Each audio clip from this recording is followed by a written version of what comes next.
ভারত থেকে সেখানকার সংক্ষুব্ধ নাগরিকেরা বাংলাদেশ সীমান্তে জড়ো হয়েছেন।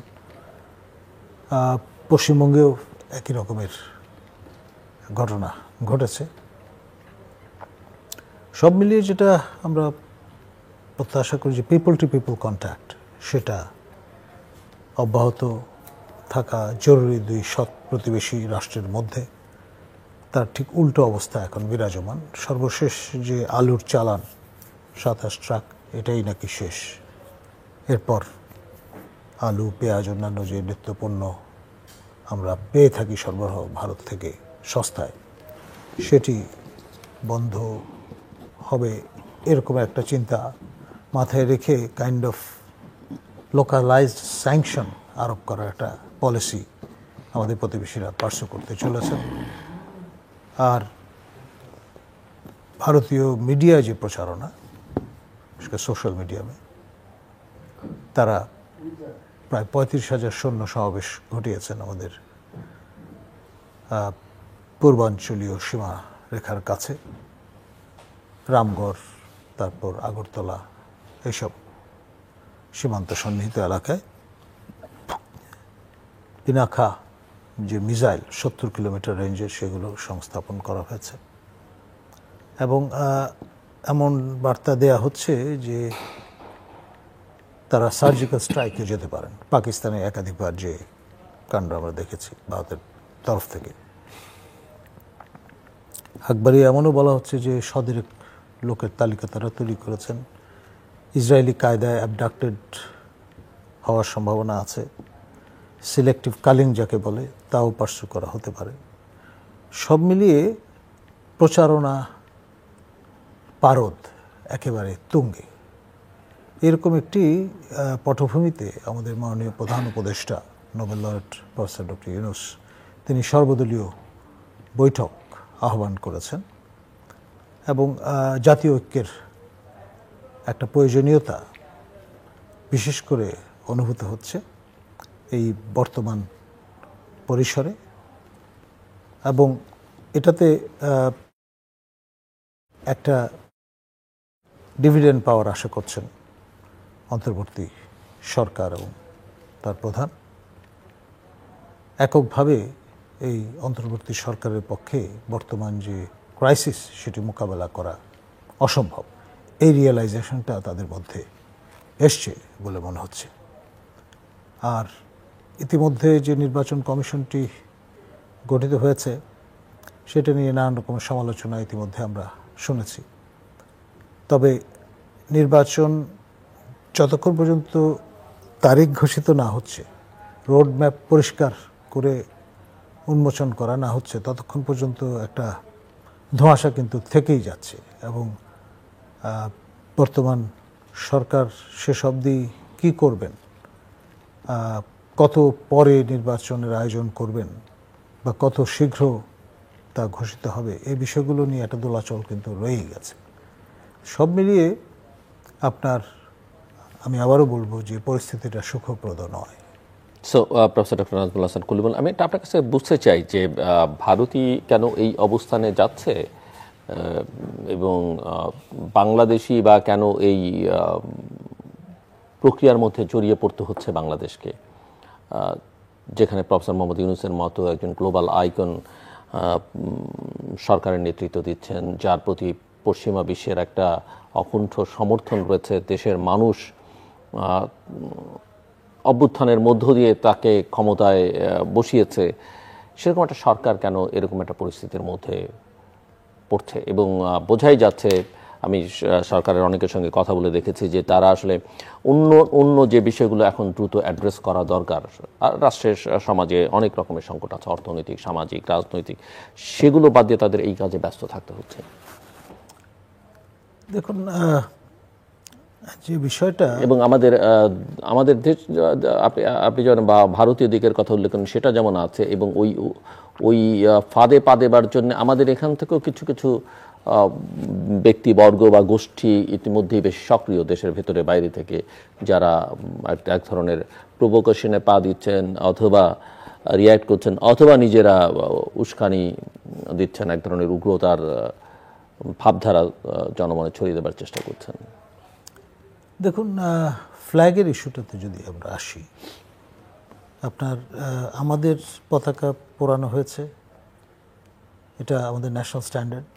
তো ন্যাচারালি তার একটা প্রতিক্রিয়া, মানে ঢিলটি মারলে পাটকেলটি খেতে হয়, ওই লজিকে প্রথমে বুয়েট, পরে আমাদের আলমা মাটার ঢাকা বিশ্ববিদ্যালয়, এমনকি বগুড়া পলিটেকনিক, নোয়াখালী বিজ্ঞান প্রযুক্তি বিশ্ববিদ্যালয়, সর্বত্র ছড়িয়ে গেছে। এবং এর পাশাপাশি আমরা দেখলাম বৈষম্য বিরোধী আন্দোলনের পক্ষ থেকে 14 দিন ধরে এই প্রতিটি শিক্ষা প্রতিষ্ঠান, এটা primary education subsector, secondary education subsector, tertiary education subsector এবং স্কুল মাদ্রাসা নির্বিশেষে সর্বত্র এই কর্মসূচিটি পালন করার ঘোষণা দেওয়া হয়েছে। যে বা যারা বিরোধিতা করবেন, বাধা দেবেন, তাদেরও দেখে নেওয়া হবে, এরকম একটা ইঙ্গিত প্রদান করা হয়েছে। তো ফলে এইটি এই যে উত্তেজনার পারদ, সেটাকে ভিন্ন মাত্রায় নিয়ে যাবে, তো কোনো সন্দেহ নেই। এবং এই যে ব্যাপারটি, এইটি কিন্তু আনপ্রেসিডেন্টেড এক ধরনের নেতিবাচক ইনোভেশন আমি বলবো। পৃথিবীতে সর্বত্র এলসওয়্যার আমরা দেখেছি পতাকা পুড়িয়ে ফেলার ট্র্যাডিশন আছে বিভিন্ন জায়গায়, প্রতিবাদের একটা কন্ডুইট হিসাবে। কিন্তু পায়ে মারানো এবং প্রাতিষ্ঠানিকভাবে আপনাকে যদি প্রতিষ্ঠানে ঢুকতে হয়, ওটা মারিয়ে তো যেতে হবে, যেভাবে আপনার ফটকের সামনে সেটা সন্নিবেশ করা হচ্ছে। তো এক ধরনের প্রাতিষ্ঠানিকরণের ইঙ্গিত, এই হ্যাট্রেড, এই আপনার একেবারে বুড়ো আঙুল দেখানোর যে স্পিরিট, সেটি তো ন্যাচারালি এটা ভারতে এক ধরনের অ্যান্টি বাংলাদেশ সেন্টিমেন্ট হুইপ করার জন্যে যারা সক্রিয় আছেন, বজরং থেকে শুরু করে আপনার হিন্দুত্ববাদী বা মণ্ডবাদী যেই গোষ্ঠীগুলো আছে, তারা তো তাদের জন্য এটা খুব হ্যান্ডি একটা হাতিয়ার হিসেবে তারা পেয়েছেন। আর এর পাশাপাশি আপনার যে কাণ্ডগুলো হচ্ছে পাটকেল হিসাবে, তারা বলছেন যে তারা চিকিৎসা সেবা দেবেন না। এবং কেউ কেউ এক ধাপ এগিয়ে, যেন শিলিগুড়ির এদিকটায় একজন ডাক্তার বলেছেন যে তিনি বাংলাদেশিদের সেবা দেবেন, প্রোভাইডেড ভারতীয় যে ট্রাইকালার পতাকা, সেখানে আগে প্রণাম করতে হবে, পরে তারপর সেবা নিতে আসতে হবে। মানে আরেকটা নতুন মাত্রা যুক্ত করে দিলেন। এখন আমার জানা মতে যারাই আপনার চিকিৎসা পেশায় আসেন ইউনিভার্সালি, তাদের এক ধরনের শপথ করতে হয়, অনার কোডের মতো, যে শত্রু মিত্র নির্বিশেষে যিনি আপনার টার্গেট অডিয়েন্স অর্থাৎ রোগী, তাকে তিনি সেবা করতে বাধ্য, প্লেজ বাউন্ড। তো সেই কোড থেকে বেরিয়ে আসার মতো আপনার কী এমন পরিস্থিতি দাঁড়ালো যে এই রকমের পাটকেল তাদেরকে ব্যবহার করতে হবে। আর এর পাশাপাশি আপনি খেয়াল করে দেখেন, এই চিন্ময় ইস্যুটা এখন পর্যন্ত ফেডেড হয়নি। 2রা জানুয়ারি তাকে আবার হাজির করা হবে কোর্টে, এমনটি জানা গেছে সংবাদপত্র সূত্রে। অর্থাৎ এটা সিমারিং, সলভ হয়নি।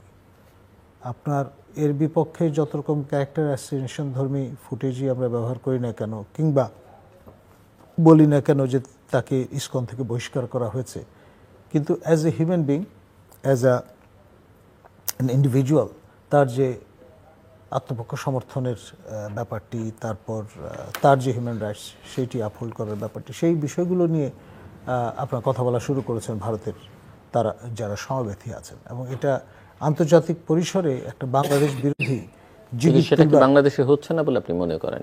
জিগির তুলবার প্রক্রিয়া কিন্তু শুরু হয়েছে। এখন আমেরিকা একটা ট্রানজিশন চলছে, আপনার নিশ্চয়ই খেয়াল করেছেন বাইডেনও কিন্তু সেই আপনার বিষয়টা আজ করেই তার পুত্রকে ক্লিমেন্সি প্রদান করে দিয়েছে। আর ডেইজ আর নাম্বারড, জানুয়ারির 20 তারিখে নতুন প্রশাসন আপনার শপথ গ্রহণ করে তারা দায়িত্ব নেবেন প্রশাসনের, এবং তার আগে ঘর গোছানোর, তাদের টিম বিল্ডিংয়ের ব্যাপারগুলো তারা জানানো দিচ্ছেন। মিস্টার প্যাটেল, তারপরে গাবার্ড, তারা কোনো না কোনো সূত্রে দক্ষিণ এশীয় কালচারের সঙ্গে যুক্ত বা তার কমনওয়েলথ হেরিটেজের অংশ হিসেবে তারা সেটা মনে করেন। তো ফলে এখানে ধরেন এফবিআইয়ের কর্তৃত্ব যখন তাদের হাতে যাবে বা স্টেট উইদিন স্টেট যে অ্যাক্টর ডিপ স্টেট যেটাকে বলছি সেটার কোঅর্ডিনেশনের দায়িত্ব যখন আপনার তুলসী ওয়ার্ডের হাতে যাবে, সেইটার পরিণতি কী দাঁড়াবে। হিস্টোরিক্যালি ট্র্যাডিশনালি আমরা জানি আমাদের নোবেল লরেট তিনি মূলত আপনার ডেমোক্রেট ঘরানায় যারা নেতৃত্ব করেছেন মার্কিন যুক্তরাষ্ট্রে, এই ক্লিন্টন পরিবার বলুন কিংবা আপনার ওবামা, তাকে সর্বোচ্চ বেসামরিক মেডেল নিজ হাতে গলায় পরিয়ে দিয়েছেন অকেশন মানে যেটা ডিমান্ড করে সেই সূত্র অনুসারে। কিন্তু রিপাবলিকানদের সঙ্গে ওই কেমিস্ট্রিটা কিন্তু নাই।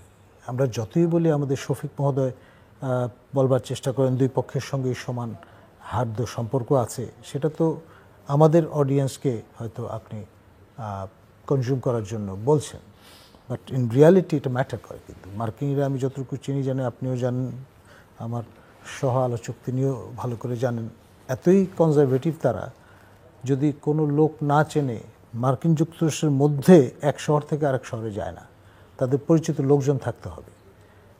তারা অনেক বেশি সেন্সিটিভ এসব ব্যাপারে।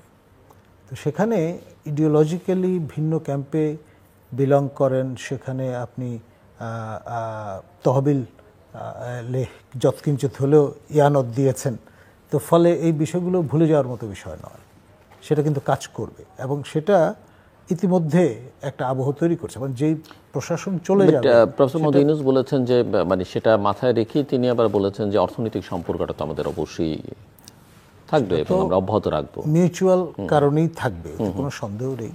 কিন্তু ওই যে মানে চট করে আপনি অ্যাক্সেসটা পেয়ে যেতেন 24 আওয়ার্স, এই গ্যারান্টিটা কিন্তু আর থাকছে না। আর প্রশাসনের সর্বোচ্চ পর্যায়ে যারা আছে, ওদের যে স্পল সিস্টেম, তারা অনেকেই চলে যাবেন, নতুন প্রশাসন আসবে এবং এই যে ম্যানিংটা যে চেঞ্জ হয়ে গেল, সেইটার একটা ইম্প্যাক্ট ডেফিনেটলি আন্তঃরাষ্ট্র সম্পর্কে পড়বে।